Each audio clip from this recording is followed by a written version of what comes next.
Natural disasters, all too real, occurring all too often. Getting medical aid and services to those who need it the most as soon as possible is always the goal. LIFEWAVE and its members have done their part, whether providing financial aid to relief agencies or patches for stress, pain, lack of sleep, more energy for victims and relief workers. But can we do more? David Schmidt, our founder, CEO, and inventor of LIFEWAVE's amazing products and other technologies, has always been committed to doing what he can to help those in need, especially during natural disasters. You know, you think about the humanitarian efforts we've done over the last 10, 12, 15 years, really since you started LIFEWAVE. You've always had a heart for whether it's called giving back or helping others or whatever, no matter the country, no matter the situation, these natural disasters that occur.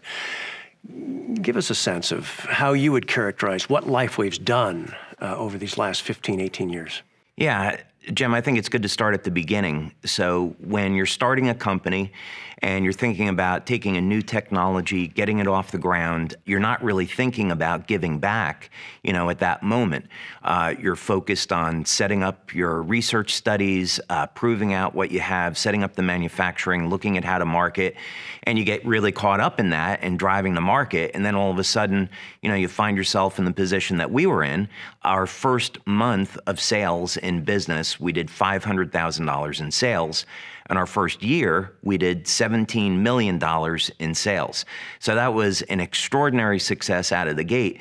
And then what happened at the beginning of all this is that we did a conference in Las Vegas. And it was a hugely successful conference. We had almost 2,000 people there for our very first one. We had 40 speakers that came in, professional athletes, professional coaches, Olympic coaches. And a fellow by the name of Thomas Burke approached me and said, you know, this is so phenomenal. I'm so proud to be a member of this company. As you know, there was just a hurricane off the coast of Florida. Have you thought about starting a program to give back? And it was at that minute I realized that when a company becomes successful, you have an obligation to help those in need and give back to those that are less fortunate. So we raised, I think it was $50,000 in relief effort for the Red Cross at that very first event. And that's what kicked off our effort to be in this program of giving back to others. And there always has been member involvement, right? I mean, regionally sometimes, they're the ones pulling LIFEWAVE into the area because they're in the middle of a tragedy, right? The members that we have in our community globally are absolutely extraordinary people. They have always been there to help those in need.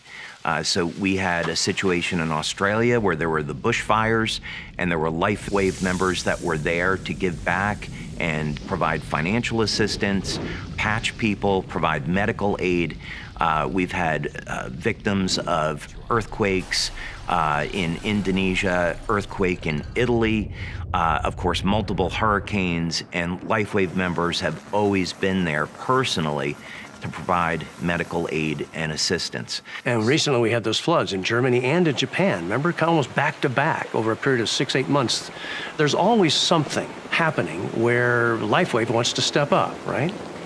Usually what happens is there'll be some type of natural disaster, something will happen, and LIFEWAVE members will respond immediately and say, hey, I'm trying to help out with this situation. Can the company get involved and provide some kind of assistance? So in the case of the flood in Germany, we responded right away with a donation to the Red Cross. We sent patches out to members so they could be there to help people with relief of pain, coping with the stress, and helping with sleep.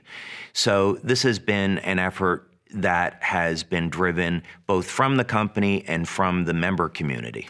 But you've mentioned from time to time some level of frustration that sometimes it takes weeks just because that's the way the administrative side of getting a check to somebody, or actually where do we send the patches and who's going to be there to take this whole dynamic of logistics and getting what you want to give into the theater where there's a problem. That's been frustrating for you, hasn't it been? It has been. You know, let's take the situation that just happened in the Ukraine, and there was this global outpouring of what was going on with the refugees. Right? So the war is a terrible thing, and we have families that are having to retreat into Romania, into Poland. And the first thing that we did as a response was we donated money to the Red Cross to provide medical aid. We donated money to UNICEF to specifically go to the children that were affected by this. We donated supplies and patches to our members in Poland and Romania. The problem, that's all a great thing, but the problem with it is that it took weeks to get all of these things arranged.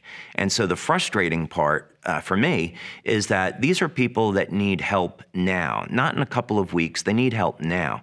And so it was these type of incidents where I began to think that I would like to have the capability to provide medical aid, provide relief effort to people within a 24-hour period. And so the question was, how could we do that? Could we apply some things that we do really well, like innovation and product development? Could we put those skills to use and develop a system where we could take matters into our own hand and within 24 hours provide the relief that people need? Well, that's interesting. So you started to apply your technical awareness, your technology awareness, and so how do you begin? Yeah, so actually this began with my son. So like a lot of young men, he was uncertain about the direction that he wanted to go in life. And he had tried college, and it really wasn't for him. So I had to sit and pray over it and think about, what is my son really engaged in, and that's going to get him excited. And then the idea came to me. As fate would have it, before LIFEWAVE, I was developing emergency equipment for the Navy. And one of the things that I specialized in was power generation. So I was developing new batteries, new fuel cells, and in particular, a new type of turbine engine that didn't have blades, that worked with a novel combustion system and could provide power in an emergency on a submarine. So this was something that myself and my team were doing back in the 90s. So